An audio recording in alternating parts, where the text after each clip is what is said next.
What do you consider the worst racing game you have ever played? Or at least know of? I'm sure there's probably plenty of stuff that comes to mind, maybe stuff you've seen on YouTube or you've seen other people play as well. But obviously, regardless of your answer, everyone is entitled to their own opinions, even if it is a bad one. But regardless of what your own opinion is for which racing games you consider the worst, I do not think you can top the list that I'm gonna talk about today. So initially, I wanted to talk about something else entirely today. I had a completely different topic in mind that I wanted to do research for. And while doing that research, I came across a list of the top 10 worst racing games you have ever played. Now, I've already done a couple of videos on the main channel about these like racing game rankings and lists. So we did one for all the Metacritic scores ranked by best. Then another one for the user scores on Metacritic, and then another one with all the IGN scores. And pretty much with all of these, there were some really strange and weird additions and picks. But I think none of these come close to how awful this one is. So this is an article on Car Throttle, which I think is like some car journal, car magazine. So they don't actually primarily focus on racing games. They do have a dedicated gaming section here, but I don't think it's their main bread and butter, so to say. And the main thing you have to know about this is that this list is actually based on community nominations, right? Like as it reads here, we asked you to nominate the worst racing games you've played. I'm not sure how exactly this worked because apparently this is based on some kind of community vote or community poll that I can't access anymore.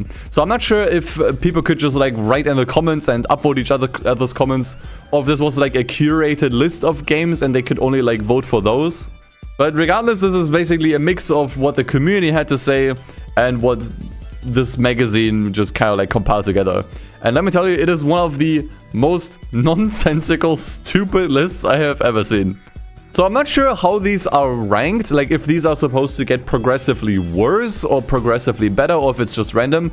I assume it's just random, and we're gonna just immediately get started with the first entry, which is Need for Speed. Now, don't get confused, they don't mean the entire Need for Speed series. They're talking about Need for Speed 2015, which on paper is just called Need for Speed. They say this one was frequently in the comments of their original post. So this isn't even just like one comment or two comments. Apparently this was one of the most mentioned ones. And here's what one of the comments had to say. Lackluster customization at the beginning, with some cars getting such minimal cosmetic upgrades. And this I find a bit of a weird complaint, to be honest. I mean, it is true that some of the car parts you just kind of have to unlock by doing certain things. And some cars like the Ferraris really don't have much or any customization at all. But the customization in 2015 is undoubtedly one of the game's strongest points. I mean, it had way more customization than the previous game, Need for Speed Rivals, which that one had more customization than the previous game, Most Wanted 2012, which only had performance upgrades. And that was already more than what the game from before had, which was Hot Pursuit 2010, which had nothing at all. And it's weird that he mentions like lackluster customization in the beginning, because I feel like especially like the lower end starter cars actually have the most amount of customization. They have the most amount of options and parts you can swap out. So, I don't know. It just feels like a lack of patience on this guy's part, honestly. Further on, he also saying it had the absolute worst driving physics ever. Grip builds equal immense understeer. Drift builds equal you going into the wall every 5 minutes when you try to drift because the game doesn't like you drifting. So this I can kind of understand and kind of agree with. I think one of the big reasons why Need for Speed 2015 is not liked by me as much personally is definitely the handling and the physics. There's just a weird amount of like input delay, and cars are just not really responsive in this game at all. And as you mentioned, like if you do a grip build, they will just understeer. You can kind of mitigate this a little bit with the right tuning, but at the end of the day, they don't drive like they should. But to be honest, the drifting I never really had that much of an issue with. What I will say is that in this game, it really depends on the car. I think there's some cars that just drive infinitely worse than others. So maybe you just got unlucky and just picked one of the cars with particularly terrible handling. But I don't remember crashing into every wall that I see. That just feels a bit like a skill issue, if I may say so myself. And finally, he says the map was extremely boring in comparison to previous NFS games like Most Wanted 2012 and Hot Pursuit. So this one, once again, I don't really quite understand, and I think it's just a weird comparison. Because 2015's map, I forgot what it was called, but was deliberately built to be this like kind of sort of abandoned city in the middle of the night where not really much is going on. Whereas Most Wanted 2012 was this like, you know, very busy city in the middle of the day. And Hot Pursuit was mainly just like countrysides. So I find it kind of difficult to compare these maps in terms of like what's boring and what's not boring. I guess it kind of just depends on what your preferences are. What I do find weird is that he doesn't mention Rivals. I think Rivals in general, if you want to talk about what map isn't boring, I think Rivals is definitely better in terms of map design and just how much is going on than Most Wanted and Hot Pursuit. I think my main complaint when it comes to the map of 2015 is that a lot of areas just look very samey. I mean, you have like this kind of like mountain area, I think further up north. But other than that, everything in the middle just kind of like blends together for me with like only like a few areas really standing out.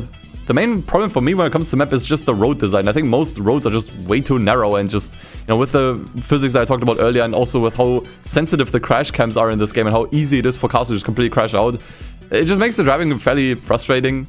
But I would not call the map boring. I mean, it's maybe a little bit dead at times and not very lively, but I think that was definitely by design. So, I don't know. Does this game deserve a spot on this list? Maybe for some. I don't know. I'm someone who doesn't really like the game all that much, but I would not put it in the top 10 worst racing games I've ever played. But then again, I also play a ton of racing games, including a lot of bad ones. So I guess we can now move on to the next entry, and you're gonna find out that these become increasingly more weird. So the next game in the list is a game which I shall not be naming anymore because of recent happenings. But Asphalt 8, like, honestly, despite all the drama that unfolded recently, I would not put in a list of worst racing games. Maybe Gameloft deserves an entry in the worst publishers and developers of all time, but Asphalt 8 as a mobile game was actually quite damn good, if I'm gonna be honest. I think the main point you could really bring up for Asphalt 8 these days is just how pay-to-win it is, and how it's just, like, all of the pay-to-win aspects and the paywalls in this game just make this game incredibly less fun to play. But at its core, like, honestly, Asphalt 8 for a 2014 mobile game was a massive step up in pretty much every single way. Sure, Asphalt 8 is a mobile game for iOS and Android, so we can't expect console-like quality. But other racing games prove we can still get it right for these kinds of devices.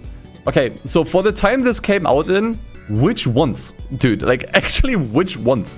I think even stuff like Real Racing, which was really popular and, like, really pushed mobile games to, like, a new standard.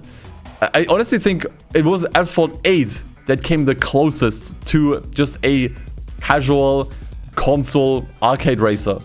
I mean, it looked the par, and I think it also played pretty well. And as I said, when the game came out, it didn't have any of the mobile game shenanigans yet added in, so honestly, if anything, it's this game that felt the most like a console game, so whatever. And then someone explained this suggestion by saying, I can't name any bad simulator racing games, but Asphalt 8 is probably the worst so-called racing game ever created, because it's basically just a stupid runner. Hey pal, you just blown from Stupid Town? What? So by saying that he can't name any bad simulator racing games, but Asphalt 8 is one of the worst games ever created in his opinion, he's indirectly saying that this is a simulator. My brother in Christ, you're doing barrel rolls and flat spins off of buildings in this game, dude. What are you talking about? Why even bring in the word simulator at all here? I think this guy just does not understand what this game is even supposed to be. And then he also said that this game is basically a stupid runner. You do not know what that means. You don't know what that kind of game is. So a runner game is stuff like Subway Surfers or Temple Run, where there's like some character just automatically running, and you swipe left and right to change lanes, which is not what you do in this game. Like, you can freely steer, you can freely drift, you can, you know, take jumps, you have full control, you can even control the gas and brakes if you want to. In fact, Asphalt did have a runner game which was called Asphalt Overdrive, which worked exactly like this. What a weird thing to say. Like, there's not a single thing correct about that entire sentence, dude. So it goes without saying, I don't think this game really deserves to be here at all. I think it really, like, moved the needle when it comes to mobile racing games. What a weird suggestion based on a comment that is just factually wrong on so many levels. And now this, ladies and gentlemen, is where things are getting really spicy. So you might already kind of, like, raise an eyebrow. Perhaps a controversial choice for some, but Forza Horizon 2 can't be everyone's cup of tea despite getting quite high reviews at the time of its release. but cutting some of the cars and the map areas wasn't well received by quite a few gamers. So what they mean here is not the regular version for the Xbox One, although that's the one they're showing in the screenshot. The comment this entry is based on is specifically talking about the Xbox 360 version. So okay, just want to diffuse that for a moment. They say, I understand that they can't make the graphics look as good as on the Xbox One, but they also decided to cut several cars and areas of the map. You also got much smaller rewards for completing races or leveling up. So I'm gonna be honest, I think cutting cars and areas from the map is probably like my least of the issues when it comes to the 360 version of Forza Horizon 2, because I understand that this is a 360 game that is running on a 360 or that needs to fit on an Xbox 360 disc. So there's just not that much you can do in terms of like putting content in the game. At least if they want to make like at least as close to one-on-one port of the original game. What I don't understand is him saying you get much smaller rewards for completing races or leveling up. First of all, what does it matter? That does not make the game worse for me personally, but I don't know, to each their own, I guess. And second of all, I don't even think that's true. So the progression system was a little bit different, like how you went through like championships and stuff. It was definitely different in Horizon 2 on the 360 version. It had like a different career system, so to say. But I do not think you got less money in this game or less rewards, less cars. Honestly, when it came to progression, both of these games felt very similar to me. Did this deserve to be here? I mean, it is a pretty awful port. I think what is definitely getting understated is just how incredibly buggy it was and how broken that game is. But even despite that, I would maybe put it in a list of worst ports of racing games or worst racing games of all time. I don't know. At the end of the day, it's still Horizon 2, and Horizon 2 is still good, even at its worst version. So, not really. I don't really buy it. And next up, we have another Need for Speed game, and this one is Need for Speed: The Run. I gotta be honest, this game was genuinely not liked that much and was not well received on launch for a lot of reasons. It was only over time that people started to warm up to it and started to appreciate it more for all the things that it actually did do really well. And the main comment, the main argument that's used here is, seriously, the main campaign race from LA to New York City can be finished in 2 hours and there's no content after that. Once again, this is just wrong. It's just wrong, man. So first of all, yes, the campaign is short, but it's not 2 hours short, okay? So with like all the quick time events, with the cutscenes, with the loading in between, you're looking more at like 4-ish hours, depending on how many times you had to restart races or how many times you crashed. You're looking at 4 hours roundabout, which admittedly is still not a whole lot. However, I want to point out that Need for Speed Carbon also wasn't much longer when it came to just the main campaign. But what really bothers me here is that he is claiming there's no content after that.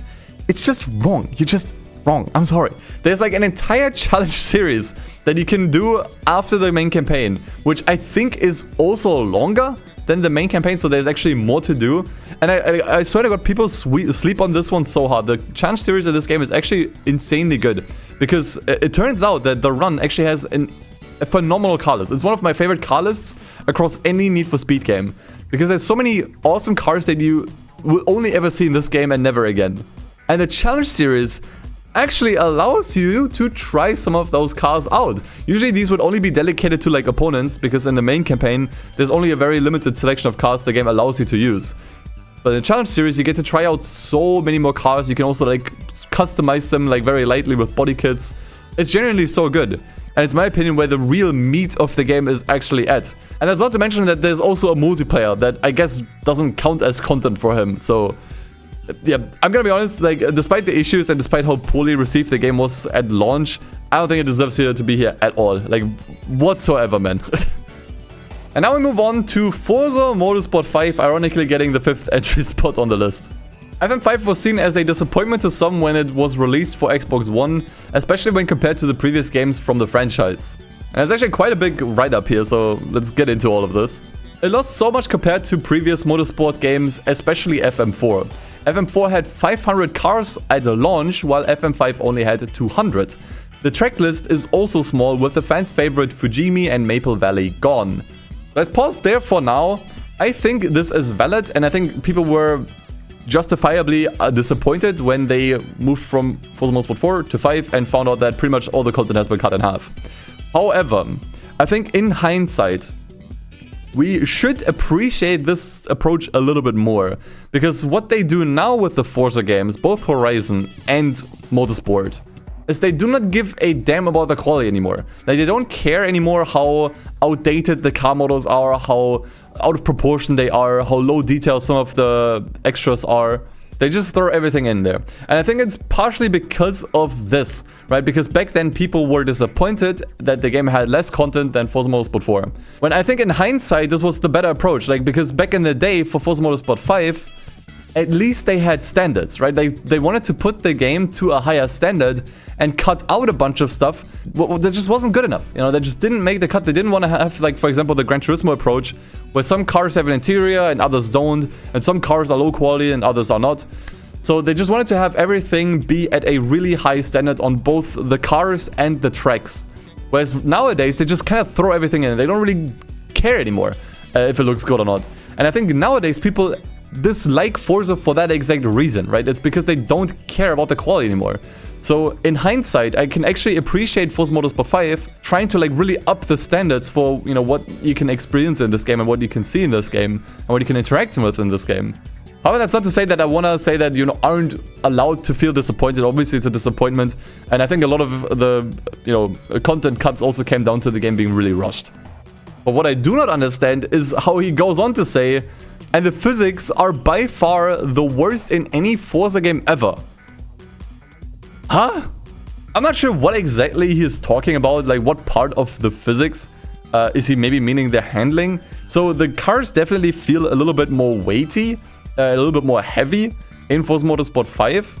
To say it has the worst physics by far across any Forza game ever, even back then for the time, is stupid. So as much as I like the first two Forza Motorsport games, they have worse physics. It's just how it is. They might be more fun, right? Like the handling and stuff might be more fun to you. But as far as like physics go and how accurately it's calculated and how real it is, which is important for a game like Forza Motorsport, which is trying to be a simcade, no, it's not the worst. It's just not. It's twitchy, unpredictable for almost any cars, and when you oversteer, it is impossible to correct it, hence making it extremely hard to drift. That just sounds like a skill issue. I'm sorry, I have nothing else to say. This is an actual skill issue. I had literally none of these complaints. Literally none of this happened to me when I played FM5. In fact, I'm pretty sure that even Forza Motorsport 5 had a dedicated drifting community. Maybe Turn 10 didn't have enough time, as this is the first Forza on Xbox One, but I still think they could have done it better. And for that, I think FM5 is the worst racing game I've ever played, because it was such a huge disappointment.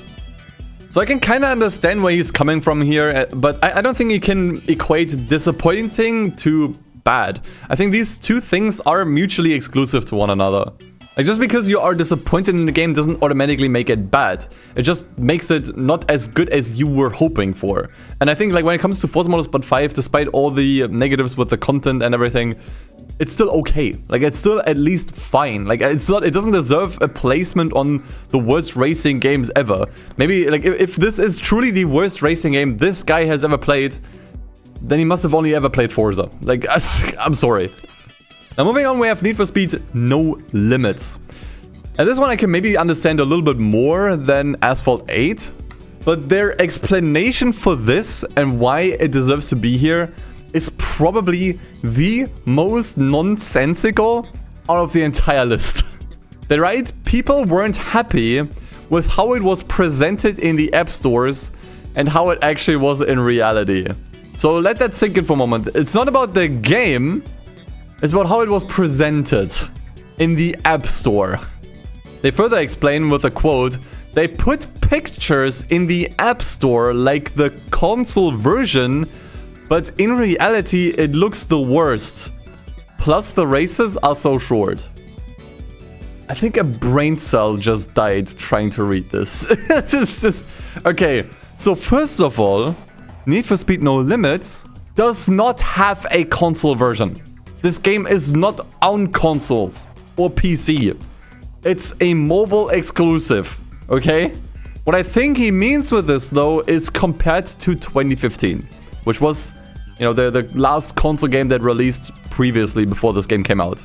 And he's complaining that the screenshots on the App Store, like the preview images, like if you're on Steam, for example, as well, you have this, where you can just look at a bunch of screenshots on the store page.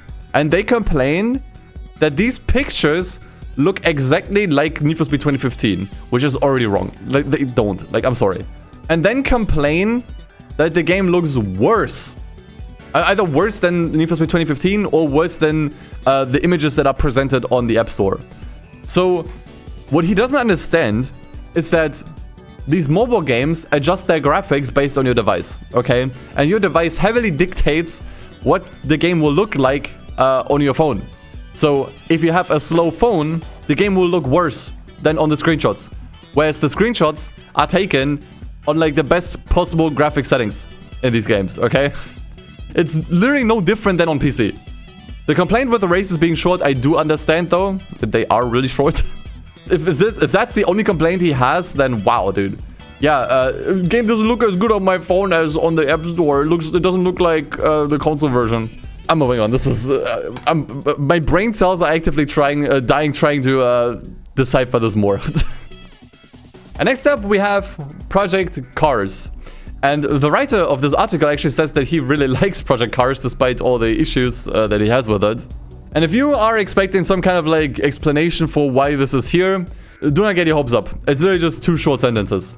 Picked it up and thought it can't be as bad as everyone is saying. It sucks. It feels like it's still in beta. That's it. So I think what he was trying to say is that the game is really buggy. Which it is. The first Project Cars was pretty buggy. Now, admittedly, I didn't play the game myself, so I don't have any first-hand experiences. However, I do remember back in the day, people made these racing game fails compilations, if you remember, from like 2017, 2018. Which was basically videos where people can submit their own clips that they recorded to a bigger channel and they would just compile a bunch of like funny moments together, so to say. And I swear to God, at least half of these videos was always some kind of glitches or physics freaking out or cars flying all over the place in Project Cars 1. So yeah, the game was definitely kind of buggy, at least from what I could gather. But I'm not sure if that alone makes it deserve a placement here, because there's a lot of buggy racing games out there. And for what it's worth, I think the first Project Cars did at least have some things going for it.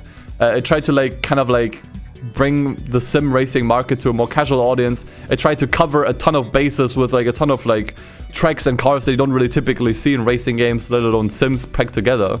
So overall, would I put this in a list of worst racing games? I don't know. Honestly, probably not. But I can understand why some people would maybe put it in here. However, now we are entering nuclear take territory, okay? Why the hell is Test Drive Unlimited here? What? The 9th game in the Test Drive franchise, but it wasn't well received by a fair few people. I'm gonna be honest, I have never seen anyone talk any crap about the first TDU. The second one, sure. But the first one, at least from what I could see, was generally beloved. Like, this is just one of those like almost universally enjoyed games. Maybe there's like a few individuals that have some particular issues with the game, but I don't think there's anyone that would ever claim, oh yeah, this is the worst racing game I've ever played. Hey, why is this here? But they still say it finds its way to this list through a number of suggestions. And here's what someone had to say. It's good for the buying house thing, but the worst at driving experience. The physics are awful. Going 100 miles per hour on a bend with a Maserati MC12 is just like cornering with a Dodge Hellcat. I don't get this. So I never had any issues with the handling or the physics in this game. They might take some time getting used to because they're fairly like, you know, very, very direct. But in particular, I never had any issues with the grip levels. I never felt like cars don't grip enough in this game. Like, he's mentioning a very, very specific example where he was using a Maserati MC12 and was going 100 miles around a bend, and he felt like it was cornering with a Dodge Hellcat, which does imply that there isn't enough grip. Which tells me you're just going too fast. Like, I don't know what kind of like situation this was, but it just tells me you have a skill issue and you expect the car to have way more grip than it even has on reality. Furthermore, he adds lose control in a Enzo at 30 miles per hour, and you will end up with a huge crash. Because it's an Enzo! If you have traction control disabled and you're driving, well, I don't know, one of the most fast and absurdly powerful Ferraris ever built, yeah, you will wheel spin. And if you don't control the throttle, yeah, you will crash. That's a skill issue, my dude. Even Paganis feel so bad. Try the mountain race and you will lose easily. TD1 is not a hard game. I'm sorry, I'm just gonna come out and say it. The first Test Drive Unlimited is not a hard game. There's maybe like a few events that are particularly difficult, but overall, especially when it comes to the races themselves, they're not that bad. So all of this here tells me that this guy just cannot drive. He just is really bad at the game and is just blaming the game for it. The game is great for fulfilling dreams, but worst at gaming experience, whatever that is supposed to mean, and people's sanity, whatever that's supposed to mean too. But, and here's the real kicker, and this one confused me for a bit. And the other thing is, no BMWs were available in the game. What is this here? What is this screenshot then? There is a BMW badge on the steering wheel, and this is the game. However, I did think about this for a little bit longer before immediately writing this off as stupid criticism, and I truly do not remember any BMWs in the game. And so I looked it up, and yes, there are actually no BMWs in the game. Which, I'm gonna be honest, should not be a complaint. Like, if there's like certain brands that didn't make it in the game, that doesn't make the game worse. I'm sorry, it just doesn't. Because that would automatically mean that games with no real-world car brands are automatically terrible, which obviously they aren't. So my takeaway is that this screenshot is a mod, which I find so weird. And this is why I don't just put the blame on all the various comments here that they're quoting. I also put the blame on this article. Like earlier on, we've already seen this. They took a screenshot from the Xbox One version of Horizon 2 when they are clearly talking about the 360 version. And now they are specifically taking a screenshot of a modded version of the game, like of a mod of TDU. And they specifically decided to pick a screenshot that depicts a BMW when the person they're quoting specifically mentions the lack of BMWs in the game. Like, you could not have picked a more unfortunate screenshot than this. My god, dude. So I think it goes without saying that I think out of all the games we've seen here, TDU deserves to be in this list the least. The first Test Drive Unlimited, arguably until today, still shapes how open world racing games work, even the modern ones. It really pushed boundaries with the map and how big it was and how it was all interconnected with 0 loading screens in between. People loved the lifestyle aspects of the game, how you could just kind of like dress up your character and, you know, you could buy houses and stuff. Like, by all accounts, Test Drive Unlimited is to this day one of the most influential racing games ever made. And it is for a good reason, because it was damn good. So what does this do on this list? This is probably the worst entry out of them all. However, there is more. And so next up we have The Crew, the first one. They say it received mixed reviews on release, which is true, and it appears some of you weren't fans of the game. And this time there's literally only a single line of explanation given. The crew is awful, terrible driving, makes you feel like the cars are on water.